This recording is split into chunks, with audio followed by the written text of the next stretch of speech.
What's up, everyone? Welcome back to another video. Today, we're kind of switching it up on the channel. I brought one of my friends on, Tristan, who's actually a teacher full-time, sells on Amazon part-time.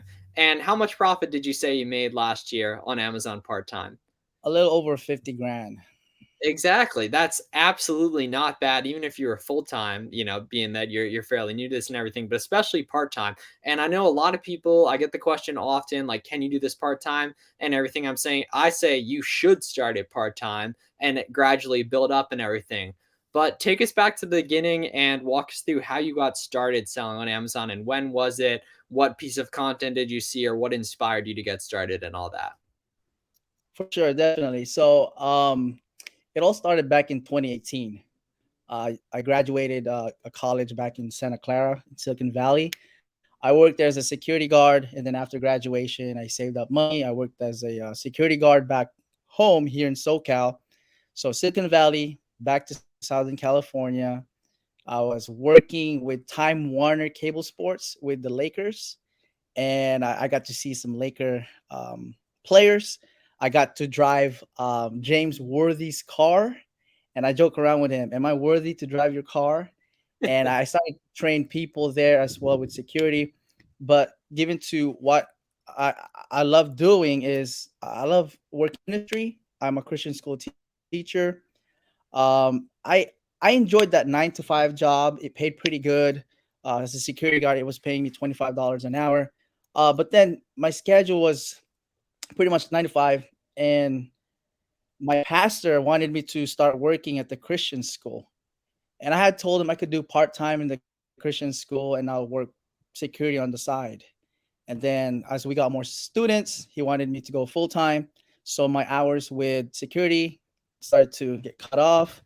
I pretty slowly told my boss, hey, I went to college. I went to a Bible college for ministry work and to assist the Christian school. This isn't going to be my full time job. So he went ahead and let me go. And I started working at the school. To be Hmm. honest with you, the ministry doesn't pay a lot, but the Yeah. blessing truly outweighs money. But obviously, you need money to pay your bills, to Yeah. take care of things. I was saving up to buy a ring because I was getting ready to propose to my wife. My wife now, we met at Bible college. She's from Oregon, and I'm from Southern California. So Hmm. I saved up Yeah. money. Yeah, So I so bought. what specifically on, like, yeah, what got you into Amazon and how'd you find it? So pretty much, furlough. Obviously, when school ends during summer, there's no work.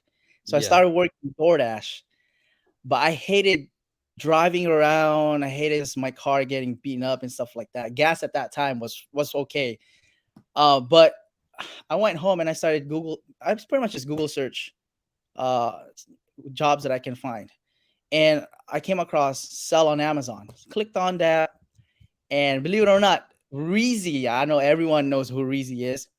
I Yeah. reached out to him and said, hey, I came across your YouTube video. You sell books. Can you show me how to open an account? And he responded right away, and he sent me links, told me check out his YouTube videos, so forth and so on. And I went ahead and created an account, started selling on Amazon. I downloaded the app. I started scrolling down if I was approved, so forth and so on. And I watched a lot of videos. I watched his video. Watching his video, I saw Romer's video and Rake and Profits videos, and they pretty much went over get a scanner, go Yeah. out to store, scan books, scan books, Yeah, scan so books, you scan were books. you were just starting out with books and such? Yes, I started books, Yeah. and I remember shipping out the first set of books that I got from Goodwill, and I went to Oregon to visit, um, to propose to my wife.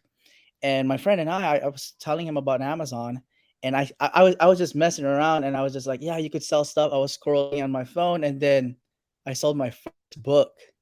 Bang. I sold my first book. I got it for 50 cents, and I sold it for $15, and the profit was about $2. Yeah. But hey, Trip or that's a you 4x your money there on that, and it's really that proof of concept 'cause, right. you can watch tons of videos, but it doesn't really feel real until you do it yourself and all that. So what you currently do on Amazon is completely different. I know you do a lot of arbitrage now, specifically online, if I'm not mistaken. We were just talking about the tactical arbitrage stuff and all that. But walk us through what you currently do with Amazon and how you were able to do those very impressive numbers part time last year.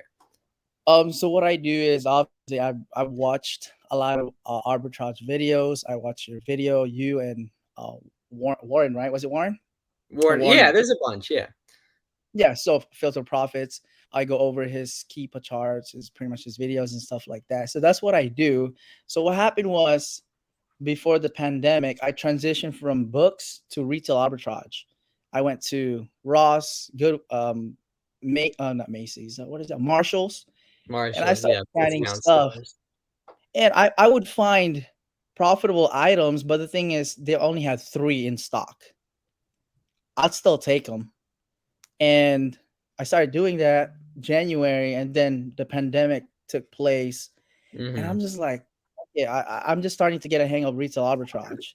So what's another thing that I could do since I can't go out anymore? And I came across online arbitrage.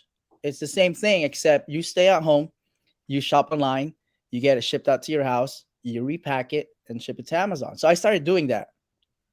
And I started doing online arbitrage, and I got tactical arbitrage. I started watching a lot of videos, and I started running Target. I started checking out beauty products. I started checking out personal care. I started checking out vitamins. Vitamins, they were selling a lot during the pandemic.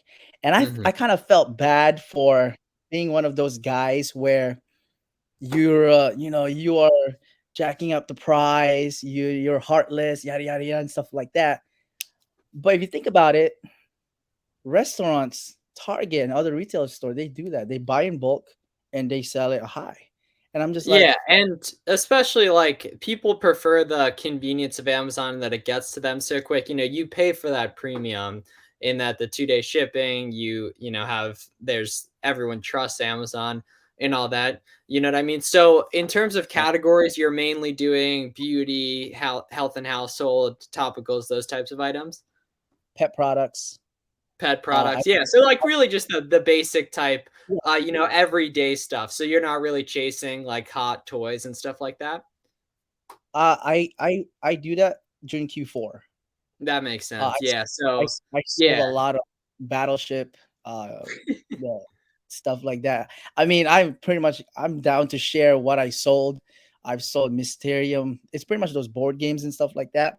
Mhm. I sold a lot of those. I sold a lot of Jurassic Park, toys. Nice, yeah, so that makes sense. During Q4, toy demand Yeah, spikes, which naturally, if demand increases, some of the price goes up, so you were able to make a lot of money doing that stuff too. In terms of how you're currently finding items, you said tactile arbitrage. Can you walk us through kind of what that is for people who might not be familiar and the workflow you use to make money with it?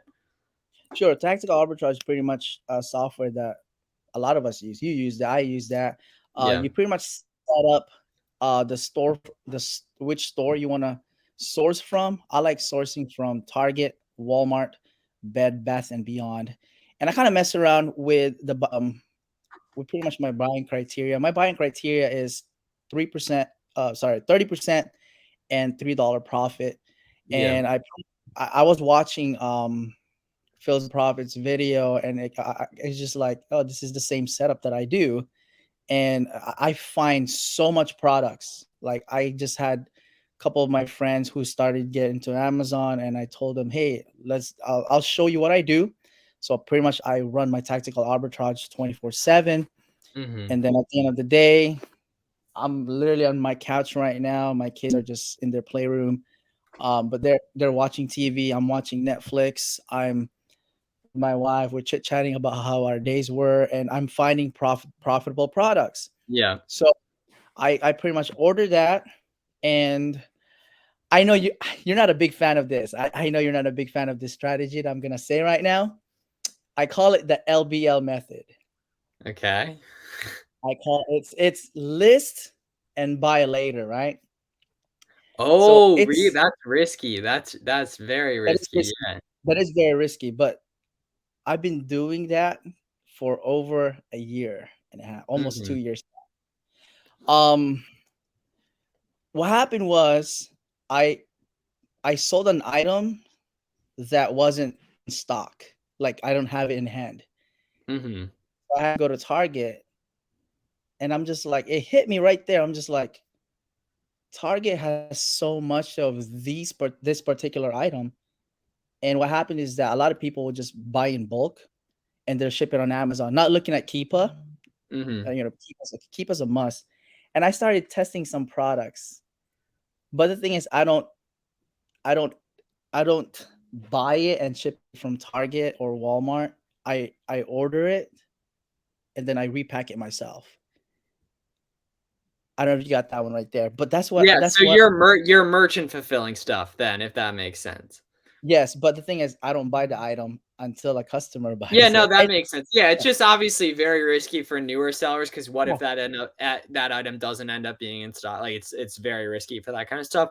But I guess if it's an item that's in like Target, there's a lot yeah, of Targets, you know what I mean, if you live in a populated area right, and everything. But yeah, I'd assume that like don't do that if you're new because then you can get screwed. And definitely, yeah, canceling orders isn't catastrophic, but it's definitely not good for your account health. You know what I mean, and definitely, yeah, everything. Yeah, yeah. and Here so in Soul, I'd assume you're mostly doing items that are small enough that they can just be sent USPS first class? Yeah, so you're just, like, yes, slinging stuff out of a bubble I mailers. mainly pack.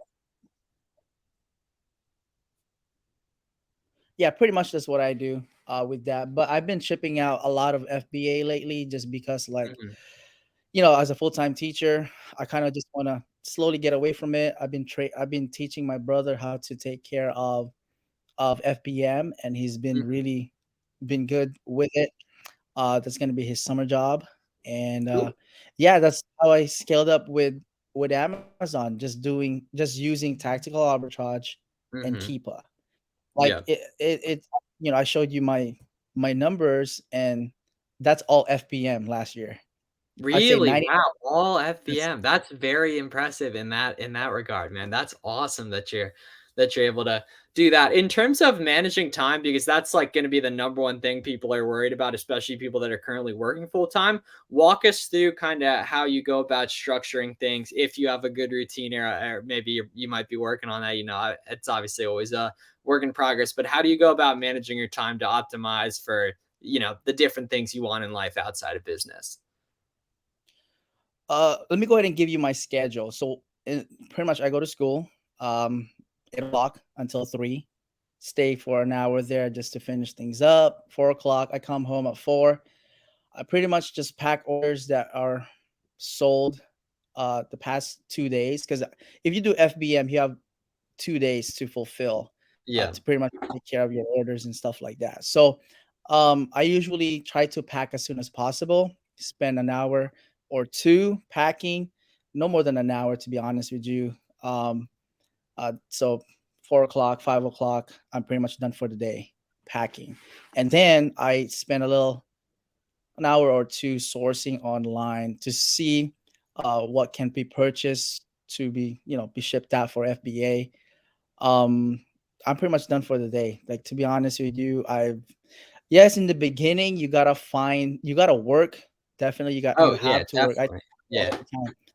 You gotta work, you gotta put in the hours, but then later on you start to get a hang of it, and you start to find some, you know, a rhythm or some sort of Yeah, schedule that replenishable type of stuff. You start to build out a catalog of stuff that you know is good and everything. So to clarify what you do, so you're mostly merchant fulfilling, at least, or maybe last year, it sounds like, yeah. and you are finding stuff OA, and then you're like, are you doing picking up a lot of stuff retail arbitrage, or is it mostly it sells, then you order it, and it happens to like come from sites that ship really quick or something? Just to clarify on that.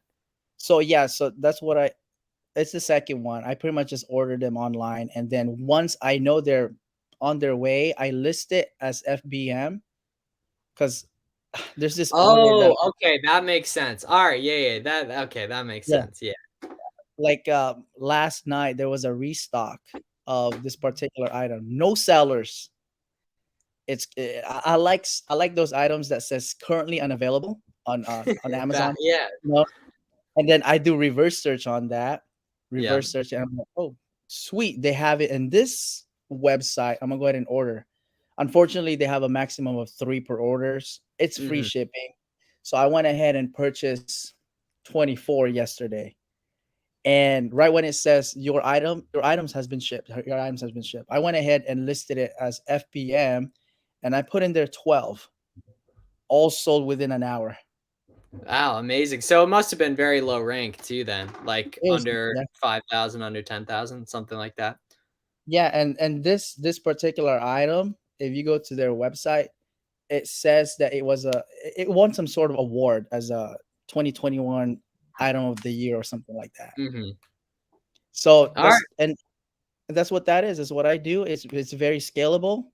Yeah, I definitely. And it's very unique too, you know what I mean? Like, there is absolutely not one way to do things, you know what I mean? Like, a lot of the stuff you Right. had talked about, I don't use tactile arbitrage myself. It works really well for you. If you're listening to this, give it a try, you free trial, see how it works and everything, but, like, there's absolutely there's not one way to skin it, whatever that saying is. You can win a lot of different ways with this kind of stuff. And so, yeah, thanks for sharing your story, on the channel today. Guys, let me know in the comments if you like these types of videos. My man's Twitter is right down here, so you can go follow him Twitter and Instagram. You guys see it, Source Ship Sell. So yeah, amazing, man. Thanks a lot. Really appreciate it. Appreciate your time, Miles. Keep it Yep. up, man. All right, cool. Yep. See you guys in the next video. And then yeah, I'll crop it after here. But yeah, that's fun. That's interesting. You got a lot of good stuff going on. I really appreciate that, man.